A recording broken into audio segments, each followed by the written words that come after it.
Então, voltando aqui à ideia da comissão de ética, só para localizar a todos que a Associação Brasileira de Psicopedagogia ela é organizada da seguinte maneira: fazem parte, né, do Conselho Nacional as ex-presidentes, que são chamadas de associadas vitalícias.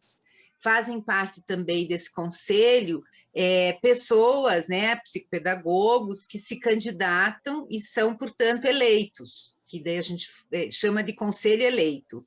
Além dessas pessoas, fazem parte do Conselho Nacional as presidentes das seções e as coordenadoras dos núcleos. Esse grupo todo forma o Conselho Nacional, que é dirigido por uma diretoria executiva, que tem uma presidente eleita, né? Nesse conselho há uma presidente eleita, que atualmente é a Marisa, né, Castanho, que é a presidente da Associação Brasileira de Psicopedagogia em âmbito nacional e também presidente do Conselho Nacional. Então, é um número grande de pessoas, essas pessoas se reúnem por força do estatuto, né? No mínimo 3 vezes ao ano, e esse grupo, ele se subdivide em comissões. Então, existe a comissão, por exemplo, de formação e regulamentação, tem a formação, a comissão científica, né, a comissão de projetos sociais, entre outras. E tem também a comissão de ética, que é de onde nós estamos falando, né? Então, as conselheiras, na primeira reunião que acontece no ano, né, no triênio, a gente define em qual comissão a gente gostaria de participar. E depois, dentro dessa comissão,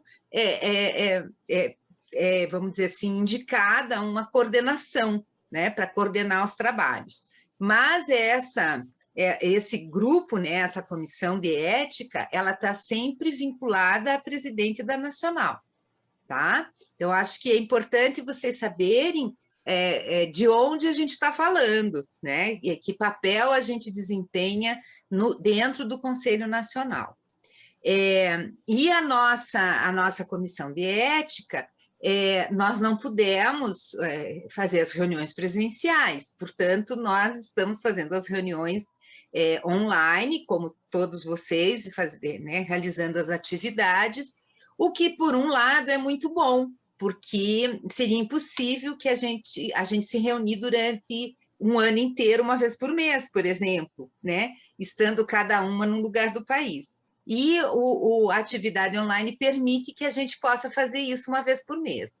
E aí nós criamos uma metodologia de trabalho, e nessa metodologia inclui, né, uma reunião mensal ou sempre que necessário, como também inclui o atendimento às sessões e núcleos que nos convidam para conversar sobre as questões voltadas ao Código de Ética.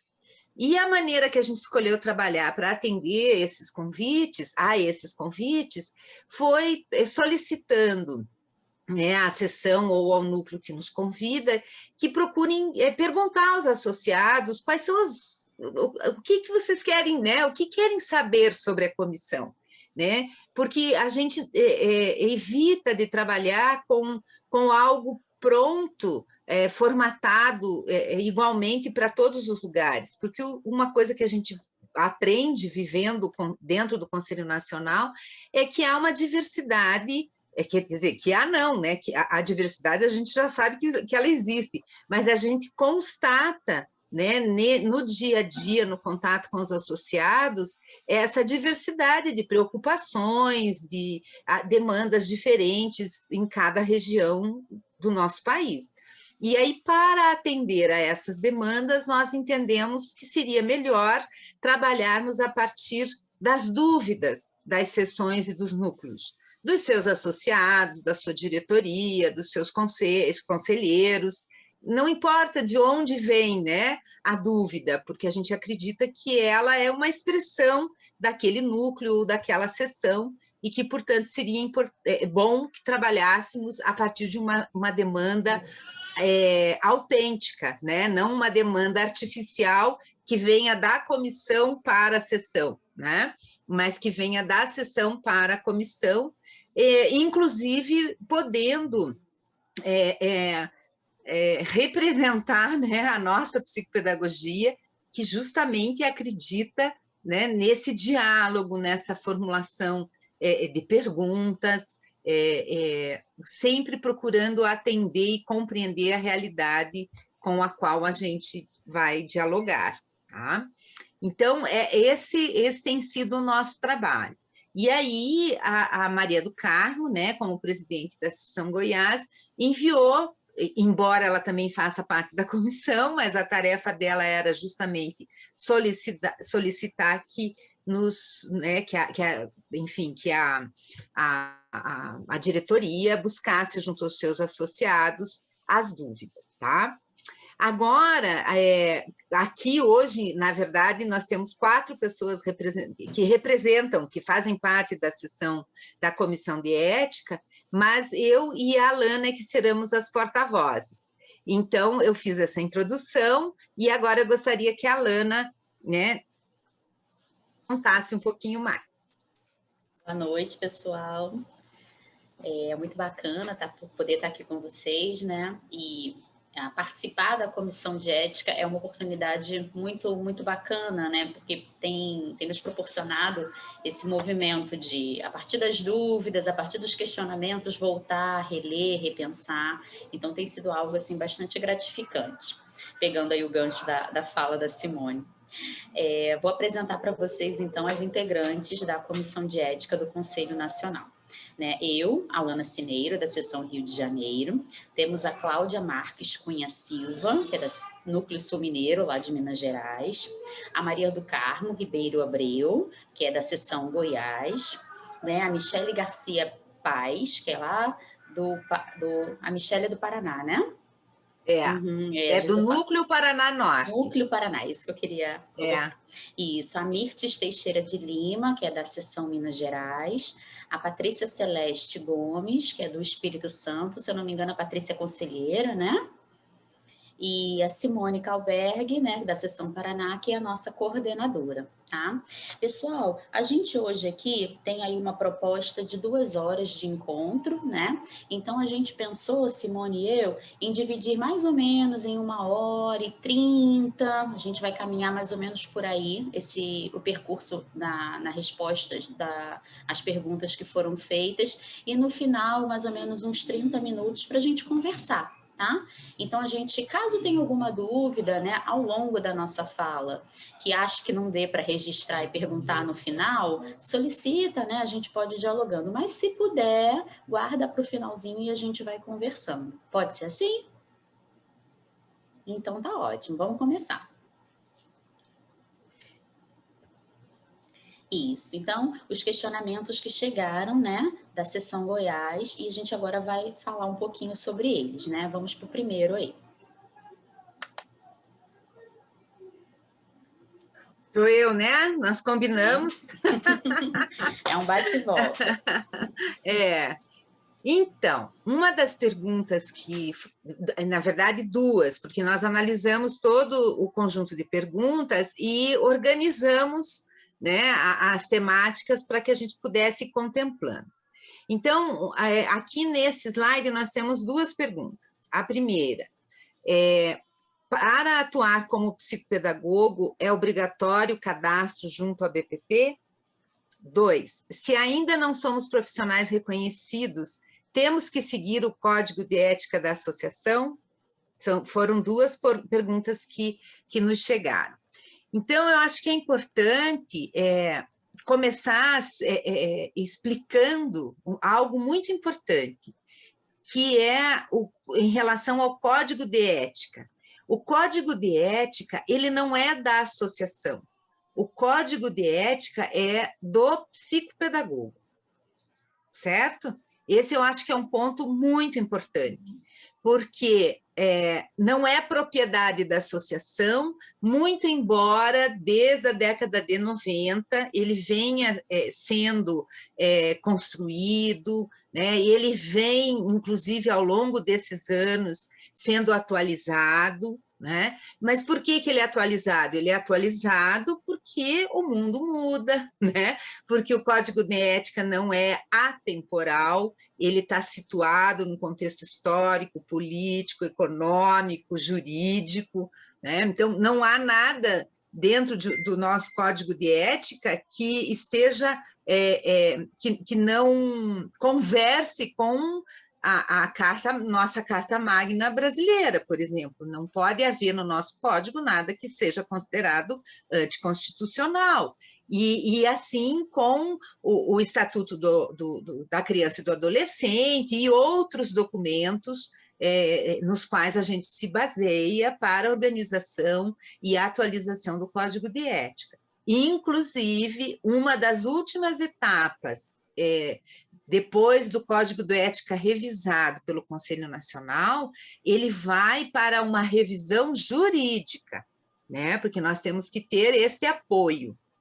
Nós não podemos colocar nada no código que não faça, que não esteja dentro da legislação brasileira, certo? Então, é um processo, um código de ética, ele nasce de uma necessidade, nasceu de uma necessidade da Organização dos Psicopedagogos do Brasil, né? E quem tomou para si esta tarefa foi a Associação Brasileira de Psicopedagogia. Mas o Código de Ética não é da Associação Brasileira de Psicopedagogia. O Código de Ética é do psicopedagogo. Então, independente das pessoas serem associadas, filiadas ou não, o Código de Ética continua sendo documento de referência, inclusive para situações jurídicas, né? Então, acho que começar, não é? Por este aspecto, eu acho que clareia bastante, né? E o fato da pergunta contemplar que não somos ainda reconhecidos, sim, nós somos profissionais reconhecidos. A psicopedagogia é uma atividade, né, na área da educação que é, sim, reconhecida nacionalmente. O que ela ainda não está é regulamentada. Ok? Então, há uma diferença entre em uma atividade, né, profissional ser reconhecida e regulamentada. Então, existe, inclusive, uma comissão, tão complexa é a questão, que existe uma comissão que se dedica a cuidar da regulamentação, da formação e da regulamentação da atividade de psicopedagogia no Brasil. E vocês sabem que existe um projeto de lei que, nesse momento, está numa das últimas instâncias no Senado Federal, tá? Então, é obrigatório a se cadastrar para exercer atividade na associação? A resposta é não, ninguém é obrigatório, porque se nós colocarmos isso como uma atitude obrigatória, nós estamos, inclusive, sendo contra a Constituição, né, brasileira, que nos dá o direito de escolha. Então, não é obrigatório, mas nós, da associação, entendemos que é aconselhável, porque quando você está junto dos teus pares, né, você tem a possibilidade de compreender melhor o que acontece nacionalmente e internacionalmente, os avanços, as discussões na sua área, né? Então, vamos dizer assim, é aconselhável que os profissionais que atuam na área da psicopedagogia estejam vinculados à associação, né? Lembrando que a Associação Brasileira de Psicopedagogia, ela tem um estatuto próprio, né, que organiza esse grupo de pessoas. Esse estatuto também ele é todo apoiado, né, na legislação, tanto que agora a gente fez a revisão do estatuto, né, isso já vem sendo estudado para adequá-lo ao que é chamado de terceiro setor, né, porque todos nós somos voluntários nas atividades que exercemos dentro da Associação Brasileira de Psicopedagogia. tanto desde a presidente nacional, faz todo o seu trabalho voluntário, até as diretorias das seções, as coordenadorias dos núcleos, tá? Então, a nossa atividade, embora seja uma atividade profissional aqui nesse momento, ela é uma atividade voluntária que não implica em honorários. Então, acho que isso é bem importante a gente situar, né? E, afinal de contas, qual é a finalidade da Associação, né, Brasileira de Psicopedagogia? Então, se vocês buscarem, né, vocês vão encontrar lá no Estatuto Social, né, no artigo 3º, ali está escrito Código de Ética, mas não é no Estatuto Social, né? No inciso 6 vai dizer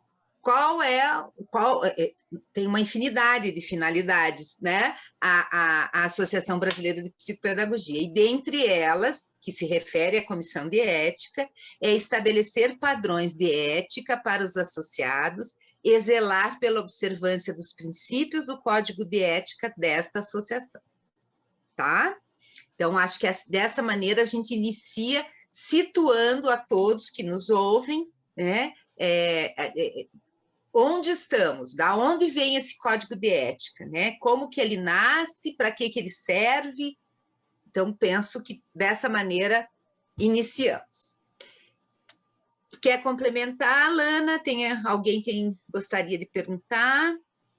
Eu acho que ficou muito bacana, Simone, você fazer esse contraponto, né, entre o ser regulamentado e o reconhecido, né, porque o psicopedagogo, ele é reconhecido socialmente, né, o nosso fazer, ele realmente já tem uma abrangência dentro da sociedade. Agora, a regulamentação é um outro passo.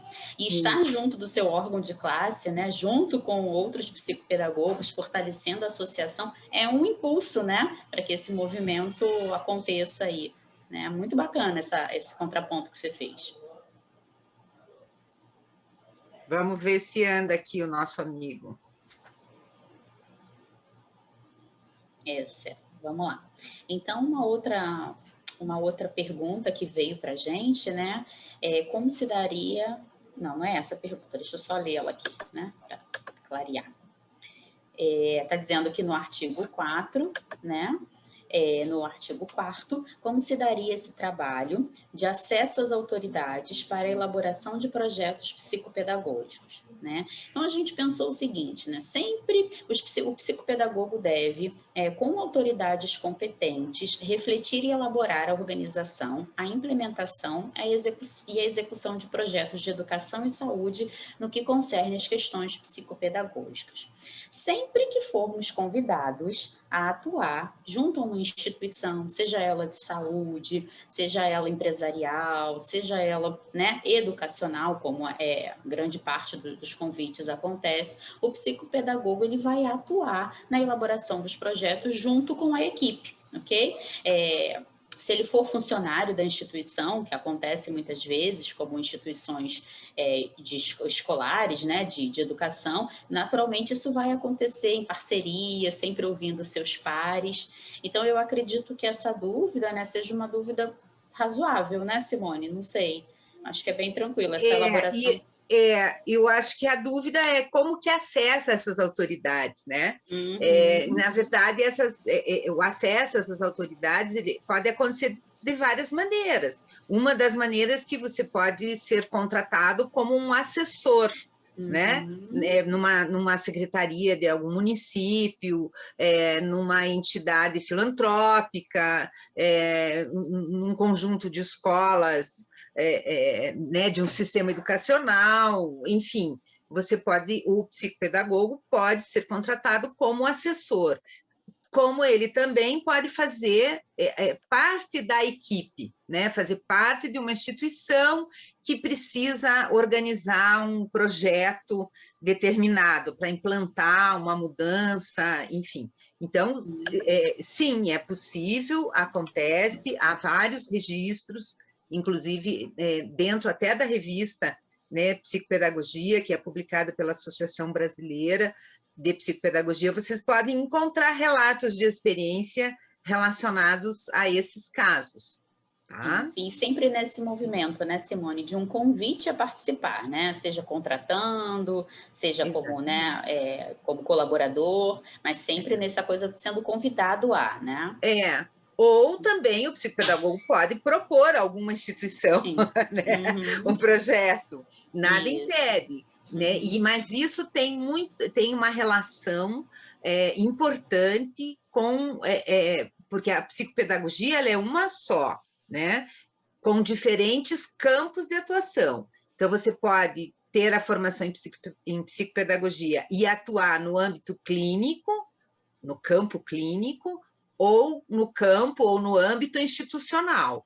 Quando a gente fala em institucional, dentro da instituição tem vários tipos. Tem a escola é uma instituição, tem o hospital, que é uma instituição, tem a empresa, que é uma instituição, né? Então, a psicopedagogia é uma só, com dois âmbitos diferentes, dois campos diferentes de atuação.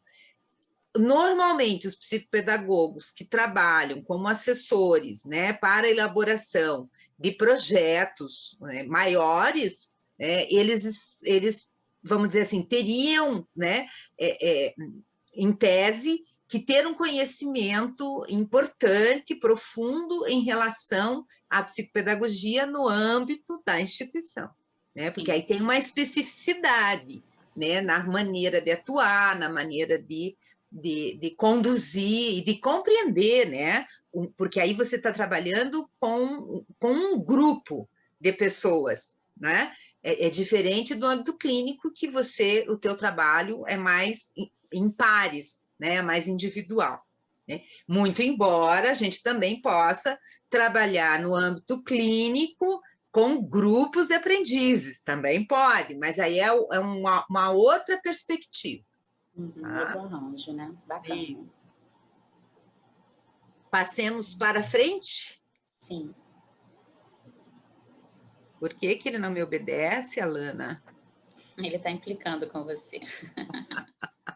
Bom, aqui tem algo que a comissão gosta muito. Uma pergunta preciosa, né? Que foi formulada da seguinte maneira: no artigo 11, né, do Código de Ética, que trata das responsabilidades, como se dá a supervisão psicopedagógica? E aí a gente resolveu colocar o artigo aqui para as pessoas compreenderem também, né? Aqui a pergunta está se referindo. Então, lá no capítulo, né, das responsabilidades, no artigo 11, inciso H, tem esse item: submeter-se à supervisão psicopedagógica e ao processo terapêutico pessoal, né? Então, como se dá essa supervisão? A supervisão psicopedagógica é um espaço de escuta, né, que o profissional procura, geralmente, ser ouvido, ser acolhido, ser orientado por alguém que seja mais experiente que ele, né? Então, por exemplo, uma supervisão psicopedagógica, ela geralmente tem a duração entre 50 minutos até 90 minutos. Isso tudo vai depender do contrato estabelecido entre o supervisor e o supervisionando. O supervisor, ele é escolhido, né, por aquele que busca a supervisão, né? Mas o que a gente sempre procura sugerir é que isso não está nem no estatuto e nem no código de ética, é algo que a gente sugere, e a gente vai explicar por quê. Se você busca uma supervisão com um associado, por exemplo, titular, e isso lhe dá a garantia de que você sabe que esse profissional também passou por uma formação psicopedagógica, ele também se submeteu à supervisão, ele também se submeteu ao processo terapêutico pessoal, e porque essas ações, elas têm que ser comprovadas para alguém chegar na categoria de associado titular dentro da Associação Brasileira de Psicopedagogia. né? Então, o interessante é você buscar o auxílio, né, de um profissional que você pensa, né, que pode realmente lhe ajudar. É como escolher um terapeuta. Você tem várias pessoas que você provavelmente conhece, mas tem sempre uma pessoa que a gente escolhe, né, para ser o nosso terapeuta, para ser nosso médico, para ser nosso homeopata, para ser o nosso ginecologista, nosso oculista, né, enfim, nosso oftalmologista, né, enfim, isso implica numa escolha, né? E por que a supervisão ela é importante, né? Principalmente no início de carreira? Porque ela te dá a possibilidade de você organizar aqueles conhecimentos que você recebeu durante a tua formação, mas que eles vão sendo integrados por você, né? Por cada um de nós, à medida em que a gente vai praticando. À medida que os casos, né, que os aprendizes vão chegando, especificidades vão aparecendo. E aí a gente precisa compreender um pouquinho melhor aquilo que talvez não tenha sido contemplado durante a nossa formação, ou se foi contemplado, foi muito superficialmente, ou você não prestou atenção naquilo, porque aquilo não tinha sentido, não tinha significado naquele momento que aquela informação lhe foi oferecida. Então, a supervisão te dá a possibilidade de você dialogar com esses conhecimentos, né? E de ter as orientações necessárias na condução do caso, porque cada caso que chega para nós é uma pesquisa que a gente faz, né? O psicopedagogo é um pesquisador, e a cada criança, cada família que chega para nós no consultório, por exemplo, né, para aqueles que atuam em clínica, eles trazem para nós a possibilidade de várias perguntas. E a gente sempre começa se perguntando e, às vezes, a gente não consegue encontrar as respostas. Então, o espaço de supervisão é um espaço, em tese, né, que cumpre os princípios do Código de Ética, porque é um espaço de sigilo, né, onde você vai discutir as questões relativas àquele caso que você está estudando ou àqueles casos que você precisa compreender melhor, mais profundamente, né, identificar que tipo de encaminhamento você pode priorizar, se de fato você tem a condição de dar conta, né, de fazer aquele processo de intervenção. Enfim, são muitas perguntas, né? E que, geralmente, no início da nossa carreira, a gente precisa de muita supervisão, né? Que vai complementando a tua formação. Mas, no decorrer da carreira, né, por mais experiência que a gente tenha, existem momentos, existem alguns casos, né, algumas situações que a gente recorre aos colegas também, né? Sim, com certeza.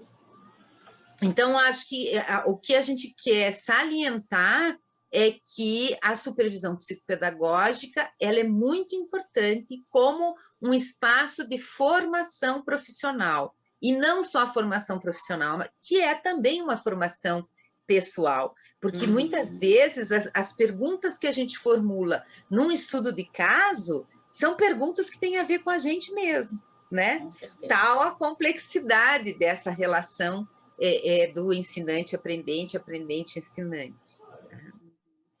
Não Simone, sei se eu contemplei tudo. Diga lá, Alana. Não, e você falando sobre isso, né? Eu me lembro também que a supervisão, ela também está no nosso estatuto social, né? Ela também é uma das indicações e ela vem lá como uma das finalidades para os psicopedagogos, né? Então, manter-se na formação continuada, fazer uma terapia pessoal e estar em supervisão psicopedagógica. Então, isso é contemplado no estatuto do psicopedagogo também, né? Da associação. Inclusive, porque é uma das condições para se chegar à categoria do associado titular. Isso. Então, às vezes, mesmo que você ainda não esteja vislumbrando, né, ser um titular, é interessante que você busque esses caminhos, né, para poder fortalecer e ir seguindo.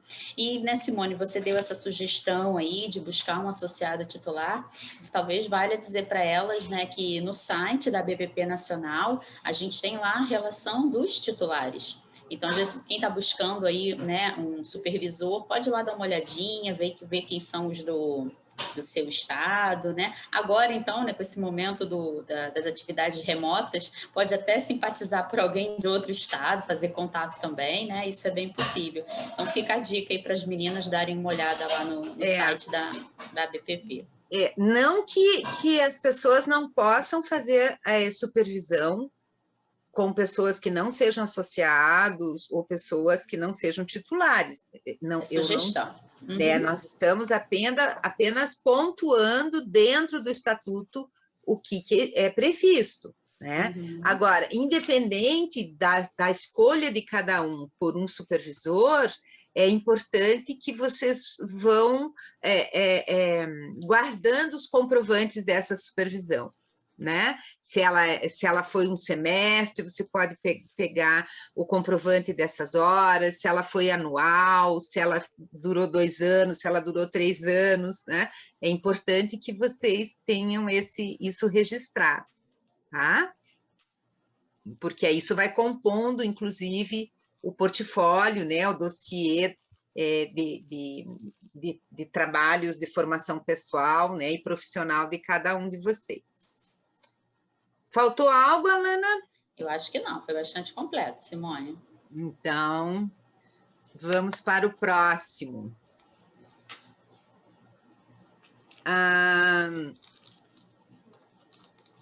Sou eu, né? De novo? Sim. Então, vamos lá.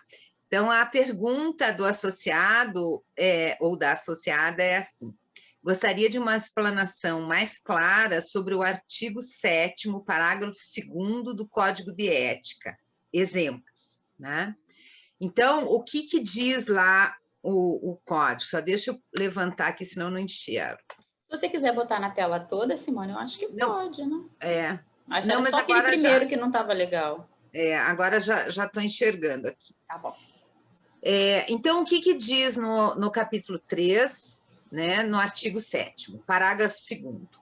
O psicopedagogo não revelará como testemunha fatos de que tenha conhecimento no exercício de seu trabalho, a menos que seja intimado a depor perante a autoridade judicial e ou em situações que envolvam risco à integridade física, moral ou risco iminente de morte, né? Então, o associado está se referindo aqui à situação do sigilo, né? E quando que a gente como é que a gente trabalha, né? Numa situação, por exemplo, e que tem acontecido bastante. A Comissão de Ética recebeu, pelo menos nesses últimos 6 meses, 3 casos, né? Dessa ordem, quando os psicopedagogos foram chamados a depor perante um juiz, né? Independente, não como réu, não o psicopedagogo como réu, mas como testemunha. Então, existe sim a possibilidade, e o Código de Ética prevê isso, e a orientação que a gente faz nesses casos é que o psicopedagogo que tenha sido notificado, que procure assessoria de um advogado para saber como é que ele vai se comportar frente àquela situação que é nova para nós, né? E a Associação Brasileira de Psicopedagogia não tem como, nós não temos um departamento jurídico que vai orientar os associados, né? O que nós temos é uma comissão de ética que pode sugerir condutas, né, a estes associados. Não sei se foi nesse que a gente pegou, deixa eu só ver aqui se é. Não, não é. É o outro que também tem relação com essa pergunta, mas depois a gente chega lá. Então, os documentos que nós temos, por exemplo, no âmbito clínico, né, que nós temos, enfim, cada psicopedagogo organiza da sua maneira os seus registros, né, dos atendimentos, do processo de avaliação, do processo de intervenção. Esses registros são sigilosos, né? Eles não podem ser colocados na rede, vamos dizer assim, né? São documentos que você tem que guardar, inclusive o Código de Ética fala sobre isso, você tem que guardar durante pelo menos 5 anos, depois do encerramento do caso, porque se você vier a ser chamado, né, de alguma maneira, por um outro profissional, um colega teu que quer saber detalhes do teu atendimento com aquela pessoa, né? Enfim, a própria pessoa pode procurar daqui 5 anos você novamente, então os registros eles ficam guardados, mas eles são sigilosos. E aí cabe a cada psicopedagogo encontrar estratégias para garantir esse sigilo. Então, quando a gente é chamado, por exemplo, para depor junto em função de alguma situação, né, que chegou, por exemplo, perante ao juiz, a gente não vai entregar todos os registros, né? Você vai precisar de orientação de um advogado para ver qual vai ser a sua postura e o que é que você vai apresentar de informações concernentes àquela determinada situação, né? E aí, a gente, como o Código de Ética tem que ser abrangente, foram incluídos aqueles elementos de risco à integridade física, moral, risco iminente de morte, quer dizer, situações que a gente não imagina, mas que, de repente, a gente pode estar envolvido em função de alguma situação familiar mais intensificada, né, de ameaça de morte entre familiares, enfim, são situações bastante complexas e que, portanto, o Código de Ética apoia, né, os psicopedagogos neste aspecto. Por exemplo, quando a gente responde a uma carta que venha de um juiz pedindo orientações da comissão de ética, em quais os documentos oficiais que a nossa resposta se baseia? No Estatuto Social e no Código de Ética. São os nossos documentos oficiais, né? Nós não podemos responder eu acho que, né? Não é eu acho que, não é a Simone que acha que, a Alana que acha que, né?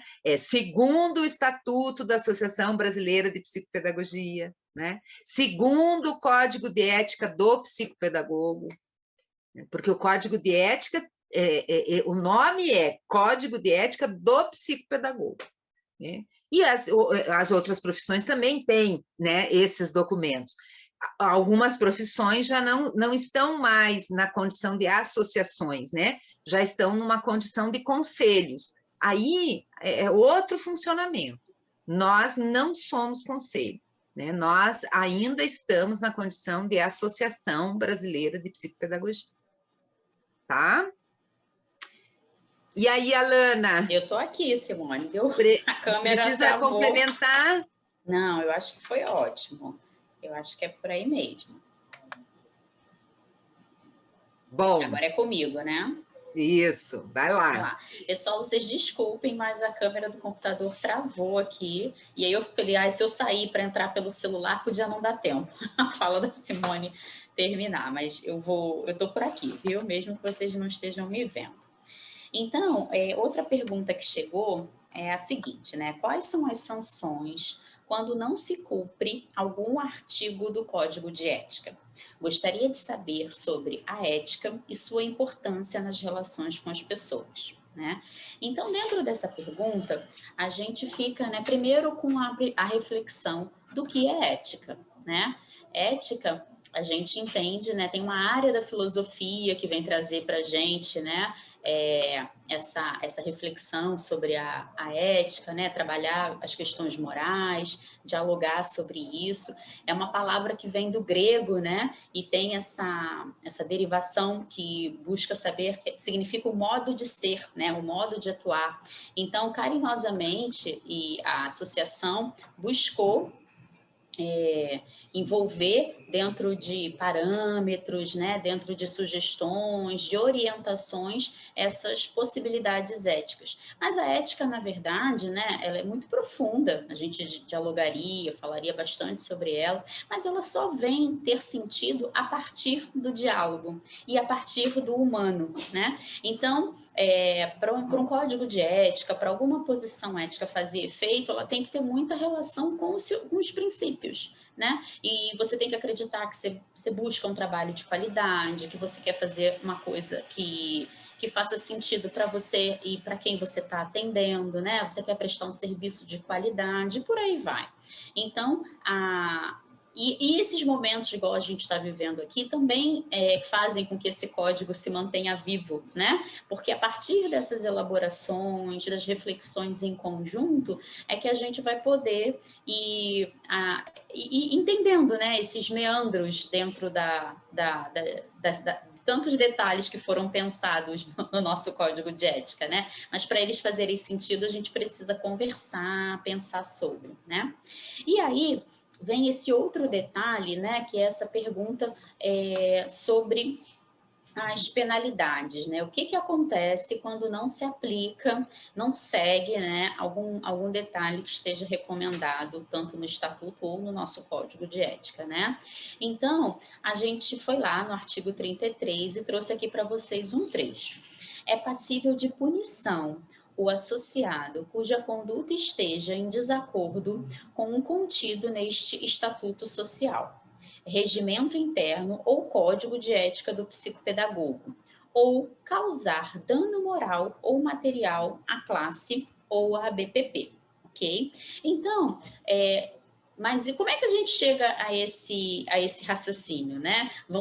Primeiro acontece uma denúncia e a partir dessa denúncia busca-se junto ao Conselho Nacional dialogar, conversar sobre e entender esses caminhos. E aí, dentro dessa continuação, a gente tem lá as penalidades, né? O que acontece se realmente chega-se à conclusão que está em desacordo com o que é colocado, né, dentro desses parâmetros, o Estatuto Social, o regimento da sessão ou o Código de Ética, ou com os três, né? Então, vamos lá. No artigo 34, as penalidades seguem a seguinte graduação, aplicadas de acordo com a gravidade da falta. Então, primeiro, a gente tem uma advertência escrita. Segundo, a suspensão temporária por prazo estabelecido de no máximo 1 ano, sem prejuízo das contribuições. E em terceiro, é a exclusão do quadro associativo, ok? Então, seriam essas as penalidades que foi a pergunta, né? E no parágrafo único, tem o seguinte: as penalidades de advertência, suspensão temporária e exclusão são aplicadas pela diretoria executiva, cabendo recurso por escrito ao Conselho Nacional, protocolado na sede da ABPP, no prazo de até 15 dias corridos da comunicação oficial. Esta feita mediante notificação escrita. Isso é uma forma de recurso, só para a gente entender, caso o psicopedagogo associado ele receba essa notificação, ele tem essa possibilidade, né, de recurso, de conversar para conversar sobre.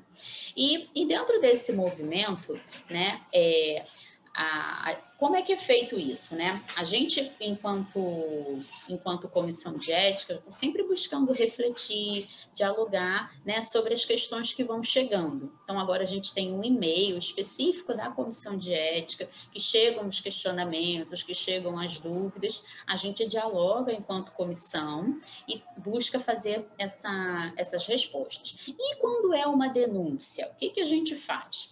Essa denúncia, ela precisa seguir alguns trâmites, né? Alguns detalhes para ela poder ser aceita.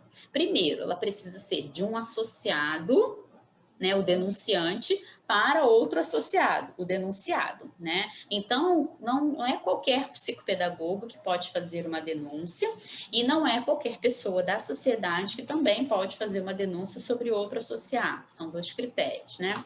E após essa denúncia tendo sido feita dentro desses trâmites, né, que são orientados no Estatuto Social, em desacordo com algo do Código de Ética ou não, é levado para a Comissão de Ética e a Comissão de Ética leva ao Conselho Nacional para se conversar e aí tomar-se os fins. O que você acha, Simone? Contemplei a resposta? Está sempre apoiado no Estatuto e no Código de Ética, né? Uhum. E a primeira instância, a instância mais importante no encaminhamento de tudo isso é o Conselho Nacional, né? Que por meio da diretoria executiva. Então, tem vários momentos de análise, né? De uma determinada situação.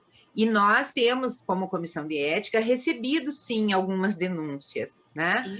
E a gente tem procurado tratar dessas questões, e uma das primeiras medidas que a gente vem procurando tomar é chamar a presidente da sessão, né, da qual a pessoa que foi denunciada, o psicopedagogo denunciado faz parte, para a gente poder fazer esse diálogo, né?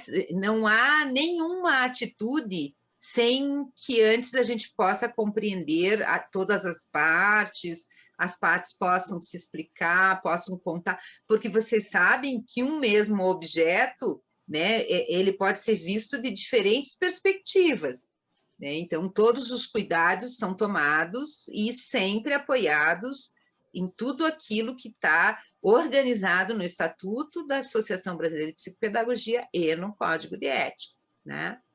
E eu acho que vale a pena também salientar que, eu já falei isso, mas referendar que o Estatuto que está em vigor é esse que nós estamos apresentando para vocês, né? Existe um Estatuto que foi atualizado em função do aspecto, né, de nós fazemos parte do terceiro setor, tem uma nova legislação, portanto, o nosso estatuto também teve que ser revisado, com apoio jurídico, enfim. Então, em algum momento, talvez ainda esse ano, a gente vai apresentar, a gente não, né, o Conselho Nacional vai apresentar a todos os associados, né, a minuta da nova proposta de estatuto a ser votada em assembleia, tá? Então, pode ser que, na mesma época, em 2022, tiver que fazer essa palestra, talvez alguns elementos estejam diferentes, né? Justamente em função dessas modificações que são necessárias. Então, a gente sugere que os associados que estão nos escutando, né, e que contem para aqueles que não estão nos escutando, que é muito importante vocês se apropriarem dessas informações, tanto as informações relativas ao Estatuto, quanto as informações relativas ao Código de Ética. Tá? Bacana. Vamos para a próxima? Vai lá. Então, sou eu, né, Alana? Eu estou sem o nosso roteiro aqui. Não, então, eu estou olhando ele aqui, vai lá. Você vai me ajudando. O que nos resguarda enquanto profissão, né? Aquilo que a gente já explicou, que a nossa atividade é uma atividade reconhecida socialmente, ainda não regulamentada, cujo projeto de lei está em trâmite, né? Essas coisas são demoradas mesmo, implicam em uma série de ações e conversas, explicações, documentos oficiais. Então, o que a gente já tem? Então, a gente já tem o reconhecimento social, a gente já tem um projeto de lei tramitando no Senado Federal, não é nem no Congresso, né? No Senado, quer dizer, uma das últimas instâncias, né? Nós temos um Código Brasileiro de Ocupação, que é um número, né, que nos coloca frente às profissões, né, que a gente pode utilizar, inclusive, esse código. Então, o que nos resguarda, além desses documentos oficiais, é a nossa própria formação, né? É você atuar como psicopedagogo se você, de fato, tem um curso de especialização ou de graduação em psicopedagogia, né, que corresponda às regras mínimas de formação propostas pelo projeto de lei, que é encabeçado pela Associação Brasileira de Psicopedagogia, né? Que a gente procure acompanhar a evolução da psicopedagogia, né?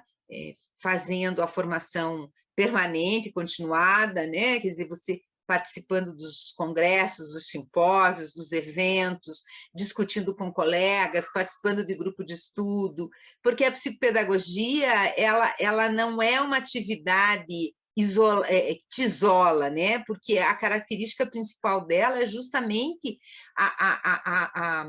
a compreensão do ser na sua totalidade. E para compreender o ser na sua totalidade, você precisa de outros pares para discutir, de outras áreas do conhecimento, né?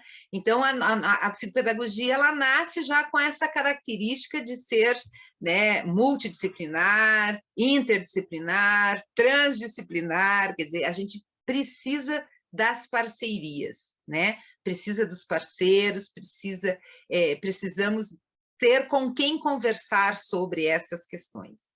Então, a regulamentação, né, está caminhando, né, e quando se ela acontecer e quando ela chegar, estaremos, vamos dizer assim, resguardados oficialmente. Enquanto isso não acontece, a gente tem esses outros elementos que já nos resguardam. E são esses elementos que vão dando credibilidade à nossa associação, que tem, né, 40 anos, 41 anos, né, tem sessões com quase a mesma idade, né, da Nacional, e nós continuamos lutando. Nós temos uma revista científica que é publicada, né, dentro de todos os requisitos necessários. Então, há uma complexidade nessa organização que vai nos colocando no lugar de profissionais respeitados, né? Existem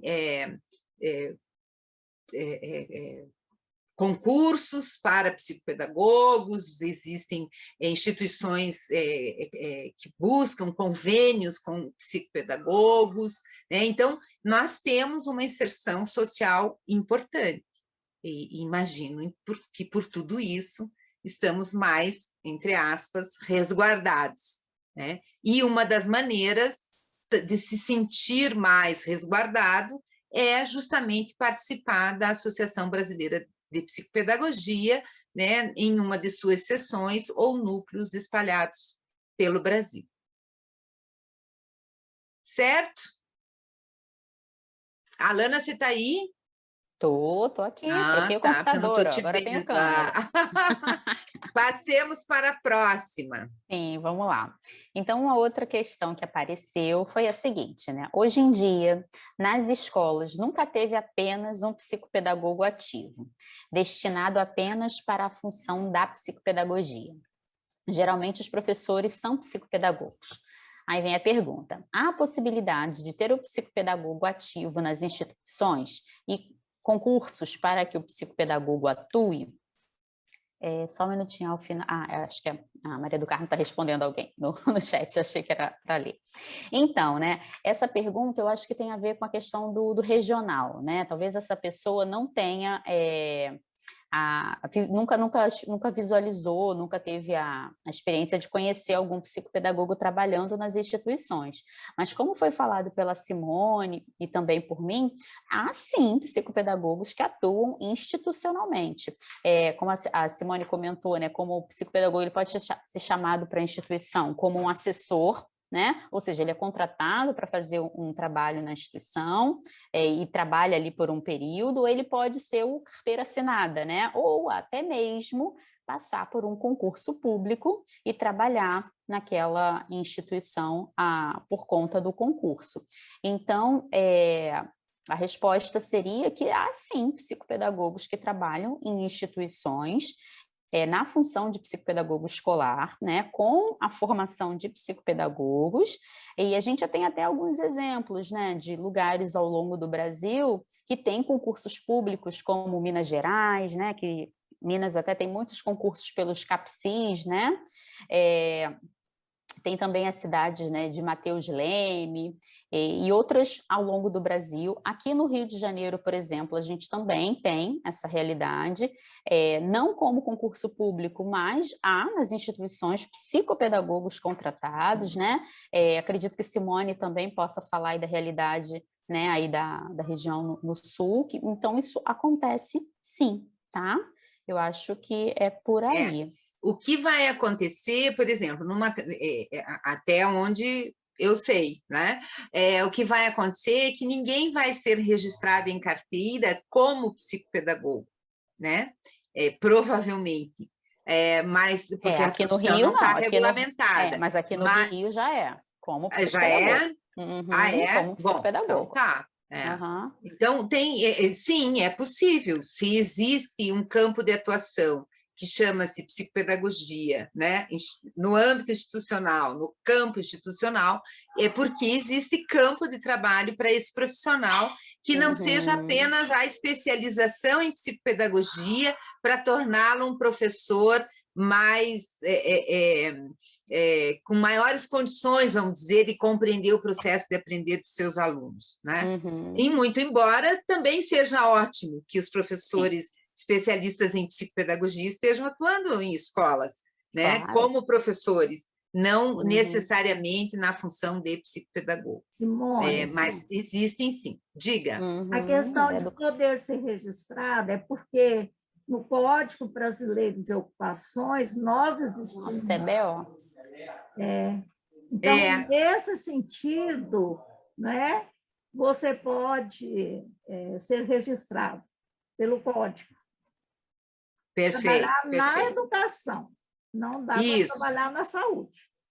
Isso, exatamente, porque o Código de Ocupação é um só para cada área, né? Isso. Então, por isso que nós temos o Código na educação, né? Embora a nossa atuação seja na interface entre educação e saúde. Isso.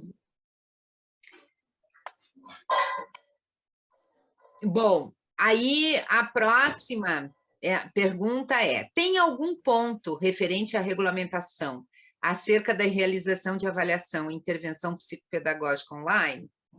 Não. Como é que a gente poderia prever isto, né? Não temos. E por isso que o Conselho Nacional organizou um grupo que chama-se Grupo de Reflexão Emergencial, né? Que é composto pela Marisa, né, pela presidente nacional, pela Luciana, Barros de Almeida, que é aí de Goiás, pela Cristina Natel, que é de São Paulo, e pela Sheila Mussi, que é do Espírito Santo. E eu também faço parte como coordenadora da Comissão de Ética. E esse grupo tem estudado, tem discutido, tem avaliado todas as situações referentes a esse aspecto, né? Relacionado a essa atividade online. E esse grupo tem emitido alguns documentos que vocês devem ter acesso a partir dos sites das sessões, né? Ou mesmo o site da Nacional. Tem uma carta ao psicopedagogo, né, brasileiro, que é do ano passado, né? Não me lembro exatamente a data, acho que março de 2020, mas que é uma carta que a gente considera que ela continua válida até agora, é com ela que nós temos trabalhado, porque ela traz um grupo de perguntas importantes para o psicopedagogo fazer-se, né? Formular perguntas para si mesmo, para daí tomar a decisão em relação à sua atuação online, essa modalidade, remota, né? Virtual, né? Então, a Comissão de Ética remete né, aos associados a essa carta que foi emitida pelo Grupo de Reflexão Emergencial, tá? E não há definições importantes ainda a respeito disso, porque tudo é processo. Todo mundo quer respostas rápidas, né? Digam-me o que eu tenho que fazer, mas a gente não sabe dizer o que você tem que fazer, né? Cada um tem que construir essas possibilidades, é muito novo, é recente, nós não temos material científico que dê conta de responder essas questões, e esse material está sendo construído ao mesmo tempo que a gente está vivendo a situação da pandemia, né? Então, existe um projeto de um encarte especial na revista da Associação Brasileira de Psicopedagogia, que a gente convida, né, o Conselho Nacional convida todos os psicopedagogos que estão tendo experiências que consideram importantes nessa modalidade, né, de atendimento, de intervenção, de, enfim, né, online, que possam escrever isso, sistematizar, fundamentar, porque vai ser a primeira publicação que nós teremos em relação a essa situação, né? Mas é preciso estudar, escrever, sistematizar, discutir, para depois a gente tomar né, posições. No momento, a gente está ainda experimentando, né? Indo à prática e voltando à teoria, né? Fazendo esse diálogo para conseguir compor um corpo, talvez, em relação à questão da prática da psicopedagogia, né? Porque a gente não está inventando uma nova psicopedagogia, a psicopedagogia é a mesma, né? Os princípios filosóficos são os mesmos, o princípio científico, né? As teorias são as mesmas, no âmbito prático é que nós estamos modificando algumas ações, mas a gente vai precisar escrever e pensar e pesquisar para ter certezas, né?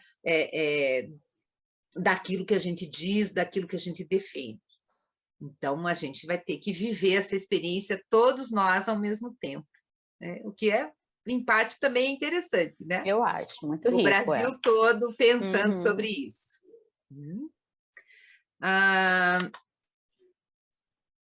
Vamos lá. Sou eu também? Sim! Então, o que significa promover a divulgação do trabalho com exatidão e honestidade?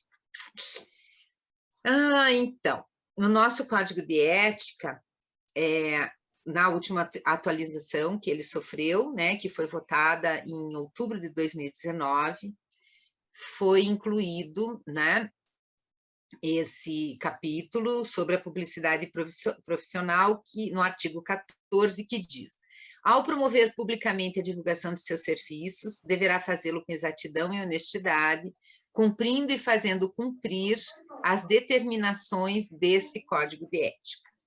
Então, o que é exatidão e honestidade, né, na publicação dos teus serviços? Isso está todinho relacionado ao Código de Ética como um todo e a tua conduta dentro do Estatuto Social, né?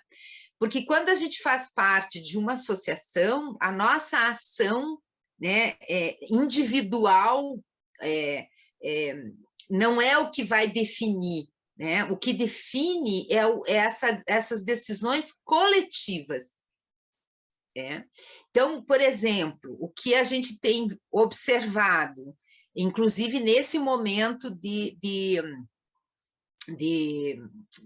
vida virtual, que todos nós estamos experimentando. Então, nós temos identificado, todas as integrantes da Comissão de Ética identificam nas redes sociais, né, informações que podem gerar várias, né, duplas compreensões, né? Quando a gente publica uma citação de outra pessoa como sendo nossa, isso é um exemplo de desonestidade, né?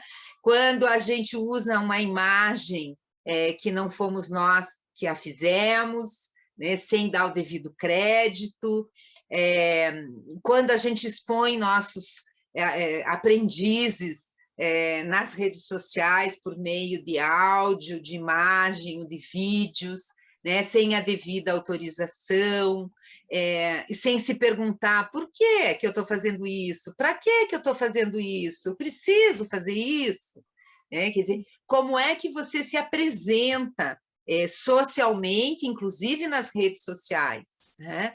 Então, às vezes, a gente identifica pessoas que, para vender o seu produto, né, entre aspas, denigre o produto de outro.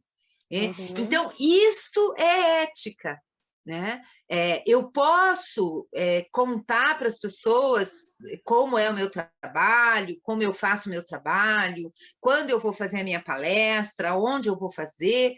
Sim, todos podemos e temos que usar os recursos do momento histórico que a gente vive. Nós somos seres deste momento histórico. E nós estamos em processo de alfabetização no uso desses recursos, né? Porque a gente não tem certezas, muita certeza. Por que é mesmo que eu tenho uma conta no Instagram? Por que é mesmo que eu tenho uma conta no Facebook? Né? Por que eu preciso ficar... A minha conta é aberta? A minha conta só tem pessoas que eu escolho estarem acompanhando algumas coisas da minha vida, né? Porque a gente tem que pensar que a publicidade ela é necessária nesse momento, né? Mas muitas vezes a propaganda acaba sendo mentirosa, né? Ou às vezes até atuando contra você, né, Simone? Atua contra você, né? A gente brinca, né, que às vezes a publicidade é a mentira consentida, né? Todo mundo sabe que aquilo é mentira, mas continua, né? Aquele ovo maravilhoso de chocolate, que daí quando você vai comprar, ele não é daquele tamanho que aparecia, né? Ele é desse tamaninho.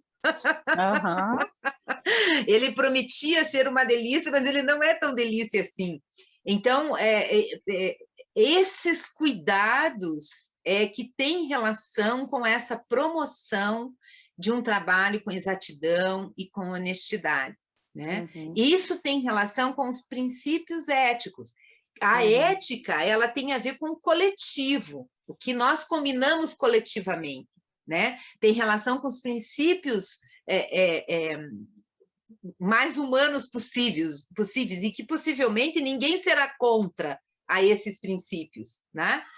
Mas na hora que a gente começa a executar essas publicidades, essas propagandas, enfim, a gente às vezes precisa de assessoria. E aí é um bom tema para supervisão, sabia? Excelente. Você pode fazer supervisão com um colega mais experiente, e a gente também pode fazer uma supervisão com alguém especialista nessa área, né?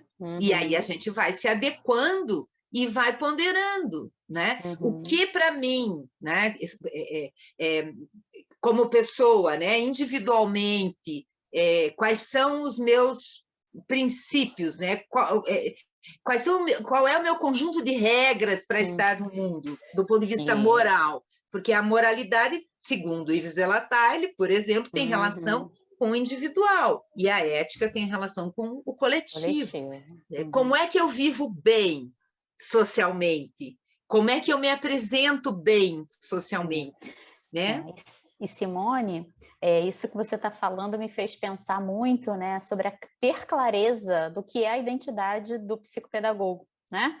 Se você sabe bem o seu fazer, né, qual é o seu campo de atuação, é até aqui que eu posso ir, passou daqui não é bacana, porque é isso, né? A Simone falou acho que lá no início, é muito bacana que um professor, né, possa ter uma especialização em psicopedagogia para ampliar o olhar dele, às vezes ele vai dar ótimas aulas particulares, né, tendo esse conceito de aprendizagem mais aprofundado, mas aí ele vai estar fazendo o que faz um professor, né? E você, quando você está vendendo a sua imagem, né, ou se apresentando enquanto psicopedagogo, você tem que ter clareza do que você está fazendo ali, né? O que você está mostrando, né? Brincando um pouquinho, né? Que peixe você quer vender, né? Então, assim, eu acho que essa identidade, né? Você ter uma clareza da sua atuação, da sua área de atuação, facilita também. Porque é algo que às vezes a gente encontra um pouco, né, embaralhado ainda, né? Sim, pessoas se identificando como professores particulares, mas que também fazem avaliação psicopedagógica, fazem intervenção psicopedagógica, fazem A, B, C, D, F, G, H, fazem material para vender, enfim. Então, isso contribui para uma confusão em relação ao que é psicopedagogia do ponto de vista social, né? Porque é o conjunto dos psicopedagogos, é a maneira como esse conjunto se apresenta socialmente, é também a maneira como a sociedade vai compreendendo o que a gente faz. Verdade. E aí, Simone, quando você traz esse ponto, né, das redes sociais, é válido, eu acho que a gente trazia aqui também, que no Código de Ética diz, né, que a única forma, né, mediante autorização, né, de alguma circulação de imagem, áudio dos nossos clientes, né, dos aprendentes que são atendidos na clínica psicopedagógica, é para fins de apresentação científica, né? Então, não é para fins de divulgação. Isso que acho que é válido a gente ressaltar, porque às vezes a gente encontra um pouco de confusão, né? Ah, mas a família me autorizou. Ok, mas, né, eu acho que essa clareza do fazer psicopedagógico vai te ajudar também a entender que para que você precisa mostrar isso, né? Qual é o, né? Isso tem a ver com você ou tem a ver com a sua necessidade de exposição, né? Eu acho que é interessante a gente fazer essa reflexão e não deixar de trazer esse ponto do Código de Ética, né? Isso. Que é para fins científicos, né? Isso. Quando você vai fazer um relato de uma experiência num artigo científico, quando você vai apresentar um caso numa mesa redonda, enfim, a gente pode fazer este uso, né, dos dados que nós recolhemos nas atividades que desempenhamos individualmente ou em grupo. Mas aí tem todo um resguardo do nome das pessoas, né, da imagem, quer dizer, aí você vai usar muito mais a imagem do produto obtido com aquela atividade do que a pessoa propriamente. E também é tema de supervisão, né? Quer dizer, a gente pode ter alguém que nos ajuda a pensar, ou ter um terapeuta pessoal que nos ajude também a compreender toda essa complexidade, porque é muito complexo mesmo.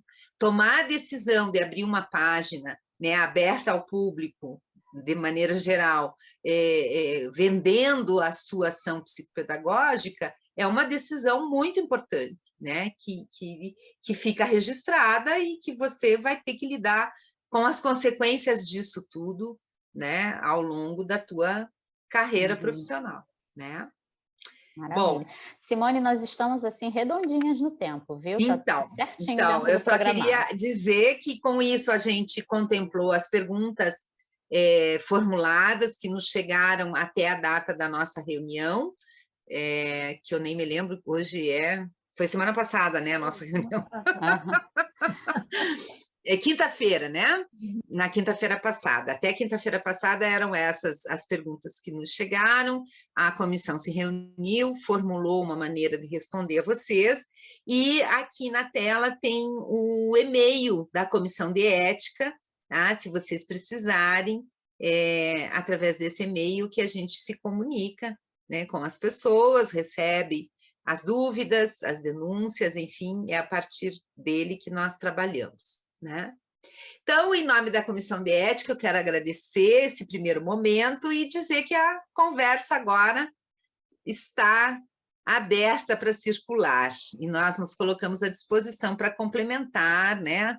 Tirar dúvidas, enfim. Tem umas questões aqui, Simone. Tem uma primeira eu vou fazer, mas ela não é muito nossa. No final, você pode nos atualizar em como estão os trâmites para regularização profissional do psicopedagogo? Eu acho que é bem isso, né, Maria do Carmo? Tem que remeter à Comissão de Regulamentação e Formação. Por uma questão ética, inclusive, eu acho que são elas que podem responder. A Neide esteve aqui no final do ano passado falando sobre isso, é hora de trazê-la de novo, ela e a Luciana. Isso. Há muitos anos de luta, não é mesmo? Está só colocando. Minha questão para o final também. Quando o psicopedagogo percebe durante o processo psicopedagógico alguma questão que coloca a criança ou adolescente em risco, violência, negligência, o que o Código de Ética sugere como ação do psicopedagogo? Supervisão.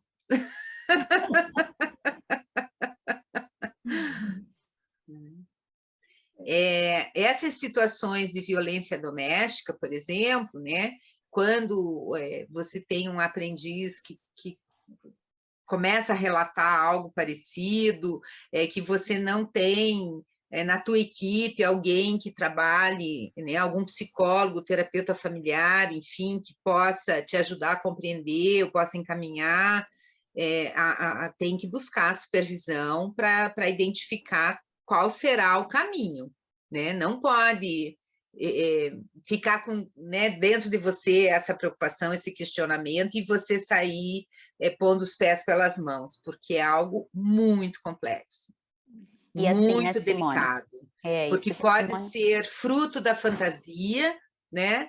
Pode ser o relato de uma dura realidade, então, e que não concerne, não é objeto de estudos do psicopedagogo. Esse é outro profissional que vai ter que fazer esse acompanhamento. Então, eu acho que eu encaminharia para a supervisão. Simone, aqui é de Goiás. Aproveitando a pergunta da colega, eu queria também falar o quanto que isso é latente, essa questão da violência doméstica. Maria Denise, a filha da minha mamãe. Desculpa. Mãe não estuda só, né? E aí, o que a gente vê hoje, né, nos consultórios? A gente vê muitos relatos de violência doméstica, não só, né, nas intervenções, nas avaliações que a gente está fazendo. E quando a colega perguntou isso me contemplou. Gente, que legal que eu estava com essa dúvida, né? E por mais que a gente faça os encaminhamentos, né, para a área emocional, para outros terapeutas que trabalham com essa questão familiar, quando é muito latente, eu acho que nesse momento, por esse momento de pandemia que estamos vivendo, esse crescente violência doméstica, eu acho que era algo que a gente tinha que começar a refletir, porque às vezes eu não posso tratar isso, mas eu tenho que saber que postura eu vou ter. E por mais que a gente converse com outras supervisões, muitas supervisoras ainda não passaram por isso, porque é algo que essa violência doméstica está sendo muito latente agora na pandemia. É algo novo para todo mundo. Mas aí você pode buscar um supervisor que não necessariamente seja psicopedagogo. Você pode buscar supervisão com um especialista nessa área, com um terapeuta familiar, com um psiquiatra, com um psicanalista, com um psicólogo. Porque nós, psicopedagogos, podemos fazer supervisão porque a nossa área implica nisso. Então, quando eu não compreendo determinado assunto, né, que tem relação com os atendimentos que eu estou fazendo, e eu fico me perguntando e não encontro a resposta, eu posso buscar uma supervisão com outro profissional que não seja psicopedagogo. Porque aí esse profissional vai saber nos ajudar a pensar, a nos orientar, a sugerir. Nós tomarmos, né? Exatamente, porque isso assim, tem a ver com o âmbito, inclusive, jurídico, tem a ver com o estatuto da criança e do adolescente. Então, calma lá, não põe os pés pelas mãos. Isso. Não, e assim, né, Simone, é interessante você ter colocado isso para poder amadurecer essas questões. Obrigada. E Flávia, né? Flávia, é interessante a gente pensar sobre isso, porque se a gente fala qual o caminho a seguir, a gente não vai estar sendo correto, porque cada região do Brasil, ela vai orientar uma certa conduta, né? E até mesmo dentro da característica dos maus tratos que a gente está observando. Porque existem violências domésticas, né? Existem graus, né? O que é feito ali. Então, assim, é preciso realmente que você busque essas informações dentro da sua região. No Rio de Janeiro, por exemplo, um exemplo, né? A gente é orientado primeiro a falar com o conselho tutelar.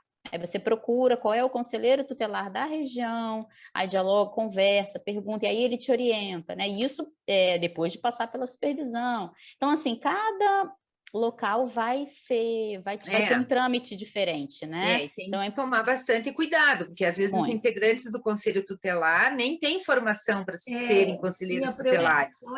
Então, o conselheiro tutelar pode nos explicar como é que funciona o Conselho Tutelar, mas não o caso em particular, né? Sim.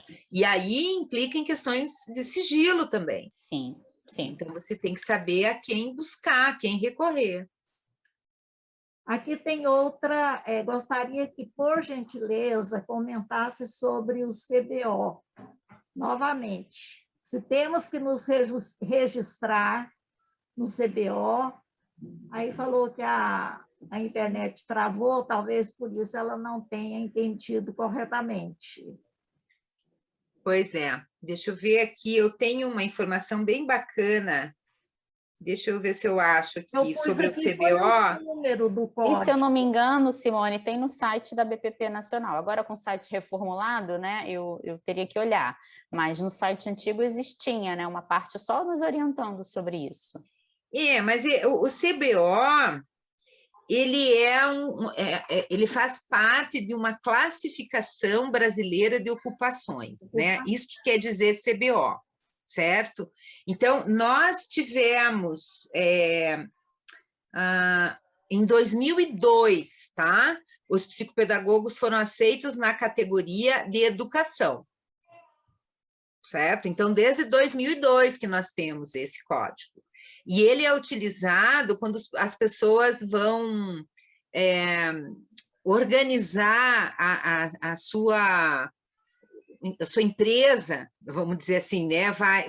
Porque quando a gente começa, por exemplo, a atuar dentro de um consultório, você vai ter que se adequar à legislação do teu município, você vai ter que ter um alvará de funcionamento, né? Para você tirar esse alvará, eles vão te pedir uma documentação, e provavelmente esse CBO esteja entre eles.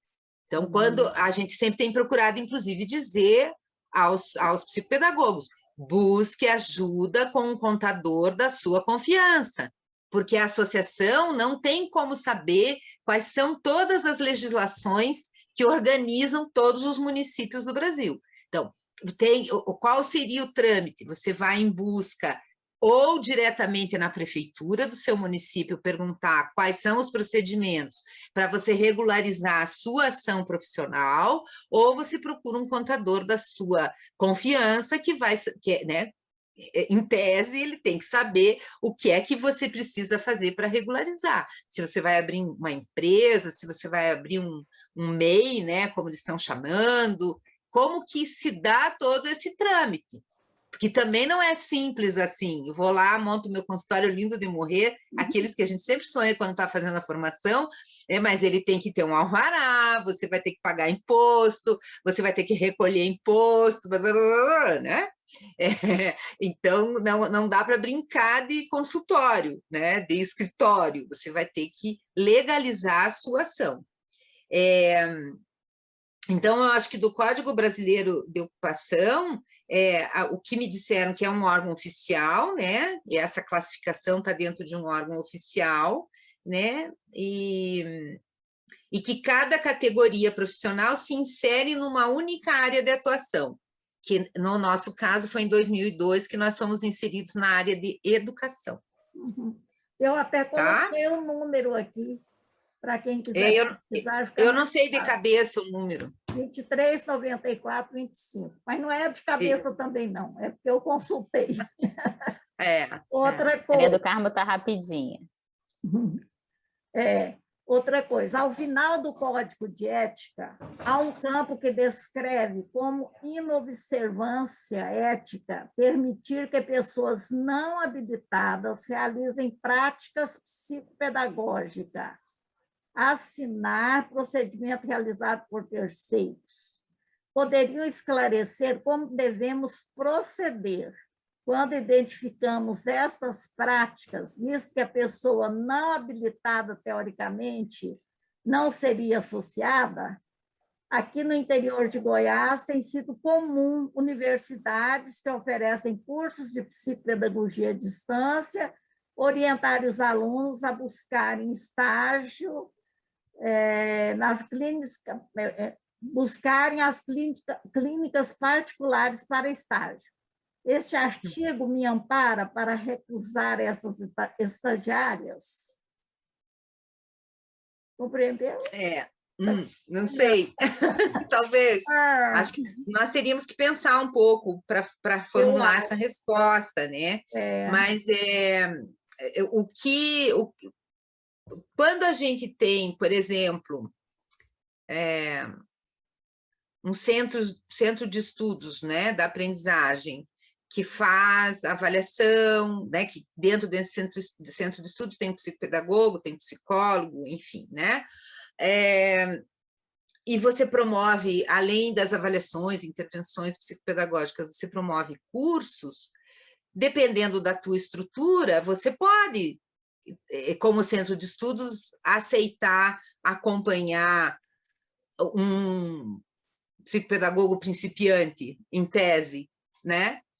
Mas eu acho que não cabe as clínicas atenderem essa demanda de supervisão de cursos que não têm local de estágio, né? Eu acho que aí é um problema da faculdade, da universidade que está oferecendo esse curso. É tudo muito estranho, né? Fica tudo muito esquisito. Eu não saberia, nesse momento, dizer exatamente qual seria a melhor conduta. Não sei. A gente tem observado inúmeros cursos, assim, a Comissão de Ética recebe denúncias em relação a isso, mas o nosso Estatuto Social diz que nós podemos aceitar denúncias de associados e associados.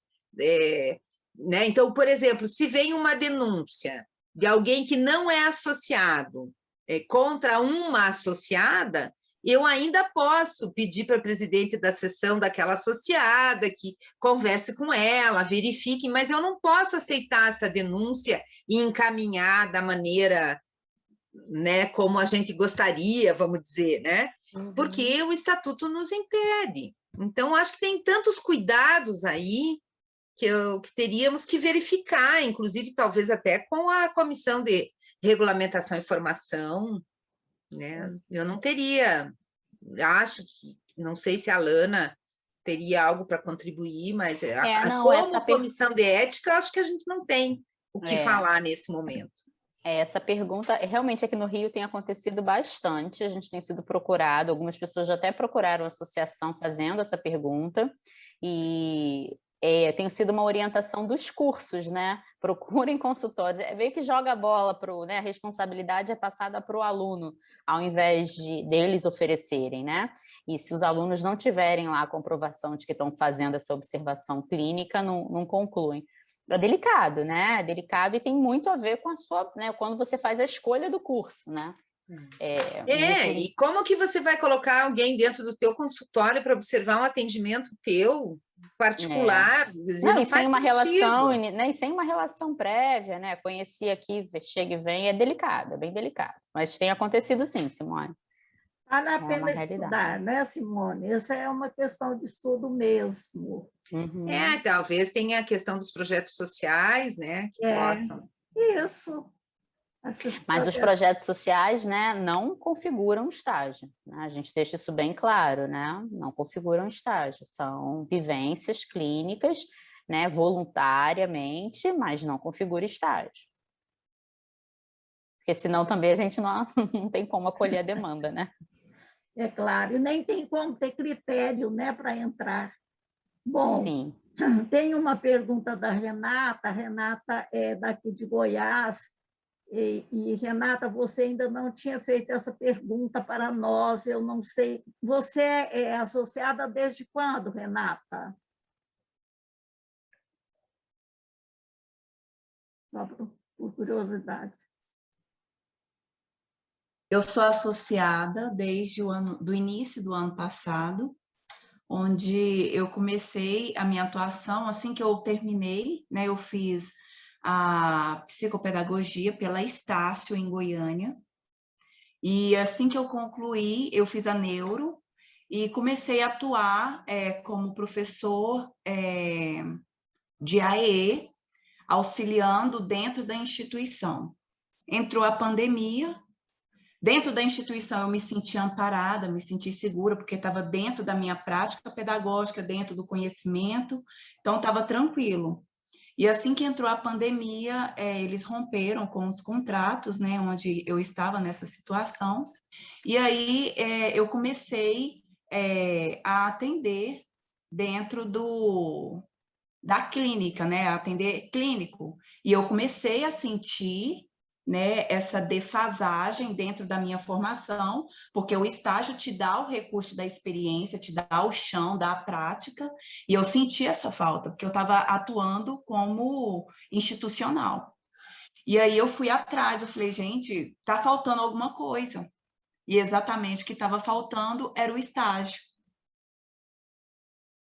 Ela está dizendo, Simone, na realidade é assim, ó, fiz minha especialização e concluí. Não teve estágio. Exatamente. Como concluir? Eu estou perguntando assim essa questão, porque, na realidade, Renata, eu acabei me tomando conhecimento da sua situação, porque tem uma outra, Simone, que fez a distância e não tem estágio. Ela se chama Ângela, é do interior também. E aí eu orientei para ela, aí ela vai fazendo estudos, sabe? É o que eu estou fazendo.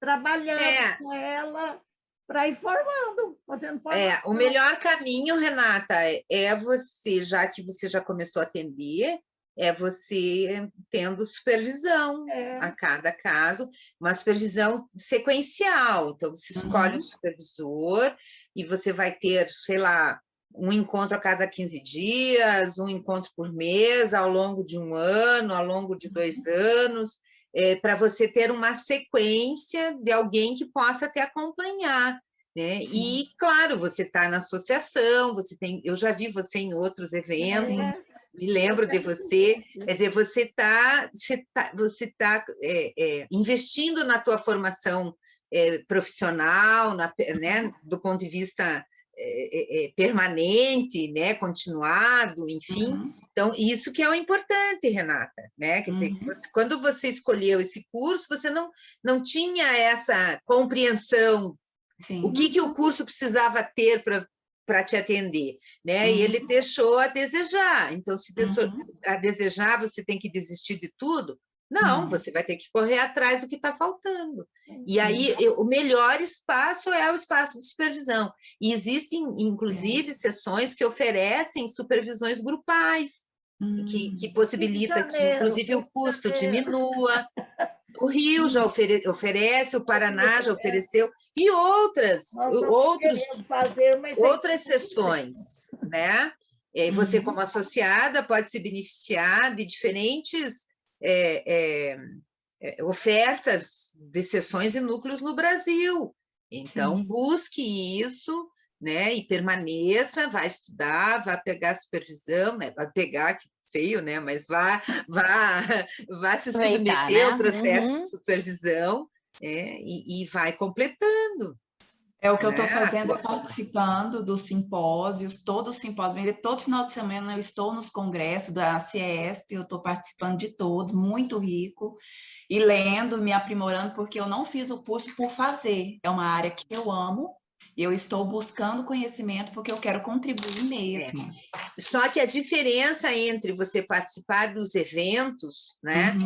Tem a Madalena Freire, né, a escritora, educadora, pedagoga maravilhosa, ela brincava assim, que evento, o vento leva. Né? Então, a gente brinca com essa frase, né, que ela usava com a gente, no sentido de que a supervisão ela é um terreno mais firme.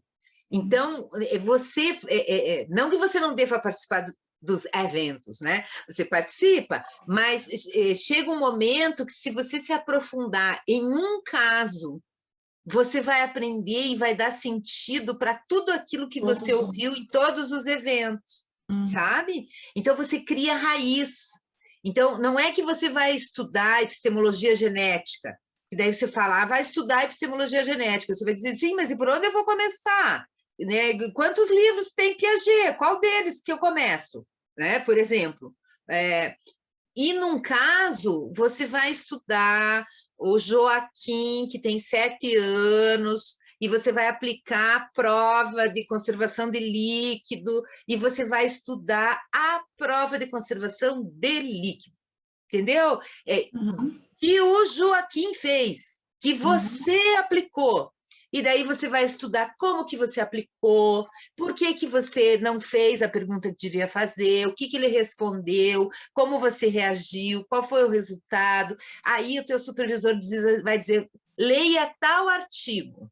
Ele pensou algo lá daquele universo imenso, pensou e vai trazer para você e você vai estudar. Então, à medida em que você vai vivendo essa experiência, e que um bom estágio deveria ser assim, né? Mas se você não teve, você vai ter a supervisão, e isso vai te dando muito mais força. E aí, quando você abre o universo de um congresso, que tem aquele monte de palestras, você já vai saber exatamente qual assunto te interessa, qual profissional vai contribuir mais com aquilo que você tem interesse, né? Então, até para você escolher o livro que você vai ler, o autor que você vai pesquisar, a palestra que você vai assistir, vai ter mais sentido. Porque senão você vai abrindo janelas, abrindo janelas, abrindo janelas e você não fecha nunca. A supervisão te dá essa possibilidade. Se cria raiz, você conversa, é você o supervisor, né? Se for em grupo, é você e mais 3 ou 4 pessoas. Porque quando eu falo supervisão em grupo, não é 50 pessoas. Né? Sempre são grupos pequenininhos, porque senão a gente não consegue estudar o caso, aprofundar, discutir. Então, acho que seria mais ético, sabe, Renata? Você fazer essa escolha de mergulhar. Sim. Né? Você já sabe, você já viu um montão de coisa. Né? Agora, fecha. Abriu. Agora, fecha. Né? E o importante, Renata, é saber que os estágios, no geral, eles não habilitam você, assim, você sai pronto, não precisa de supervisão. Todos os cursos, quando você sai, que vai atuar, porque é muito distante, né? Isso que a Simone falou, de pegar essa conexão daquele caso com a prática, com qual nós ainda não chegamos nesse nível, né? Eu vejo, por exemplo, os estágios na saúde, na medicina, muito assim, né? Muito ligado, pensado, olhado, e ainda assim, né, para o médico especializar em determinada área, ele tem que fazer residência. Então, é isso. Alessandra? É quase que uma residência, isso aí. Alessandra, agora a Alessandra é da comissão científica, ela é adjunta, você vai vai agradecer em nome da associação, por favor, a essa... Inclusive a mim, que sou da comissão. Mas é em especial a Alana e a Simone. Isso aqui é só para a gente rir. Boa noite a todos. Esse seu carinho e essa sua irreverência, Maria do Carmo, alegra a gente, né? E traz essa união que a gente tem aqui na AVP. E é verdade mesmo, assim, você traz uma verdade. A gente tem muito a agradecer a Maria do Carmo pelo processo de formação que ela vem trazendo, né, nesse momento de pandemia, as contribuições, o tanto de eventos e de coisas que ela tem buscado. Ela está o tempo todo nos mostrando novos conhecimentos, cursos, ela está, né? Esse sim, então realmente é verdade. Nós temos muito a te agradecer, Maria do Carmo, porque você tem sido um eixo aí para nortear a gente num monte de novidades desse universo da internet. Só um minutinho. Mas sem abrir janela, viu, Simone? A gente tem que procurar trazer uma pessoa, assim, por exemplo, traz o Zorzi, que o povo é encantado com ele, mas aí a gente traz a Eliana Milman, que é um contraponto ao Zorzi, para a gente pensar e dar conta de fazer escolha. Então, nós temos trabalhado aqui neste sentido. Com temas, né, Maria do Carmo? Temas específicos e de uma demanda que a gente está tendo aqui. Então, realmente, foram 2 anos, assim, tem sido ano passado e esse ano a par da pandemia, né, e 2019, muito rico, assim, de muito aprendizado. E a gente aqui na comissão científica estamos trabalhando bastante. E aí, assim, primeiramente agradecer a nossa presidente Maria do Carmo, com muito carinho, e agradeço imensamente a possibilidade, a disponibilidade, primeiramente, né, da Simone, da Alana, que com tanta clareza, cuidado, amorosidade, respeito, ética, nos trouxeram importantes esclarecimentos de grande significado sobre o tema que foi proposto, né? Realmente ampliou o nosso olhar, como se vocês trouxeram para a gente uma lupa que nos ampliou o olhar e deixou mais claro uma luz, né? Vocês desceram uma luz sobre algo que alguns já conheciam mais, outros menos, a gente da associação já tinha um contato maior, mas que iluminou essa caminhada nossa, né? Então, eu finalizo com alguns pontos que eu acho que ficaram fundamentais hoje, que foram amplamente iluminados por vocês. Aprendemos sempre. O tempo inteiro nós estamos aprendendo, Renata. Nós também daqui da associação, também em diversos momentos, nós somos supervisoras e a gente em diversos momentos recorre à supervisão e à discussão de caso entre a gente, né? Isso é importante, então nós aprendemos sempre. Estudo, cautela e supervisão como suporte. Código de Ética e Estatuto da ABPP, como eixo norteador da nossa profissão. Acho que esse é o caminho, né? E é isso. A gente segue com esse aprender aí tão rico e com essa luz que vocês trouxeram para a gente hoje. Muito obrigada, gratidão sempre. Nós agradecemos também em nome da Comissão de Ética, né? Desejando a todos muita paz, muita saúde. E quando precisarem de nós, estamos à disposição. É isso aí. Muito obrigada, pessoal, pela companhia e uma boa noite.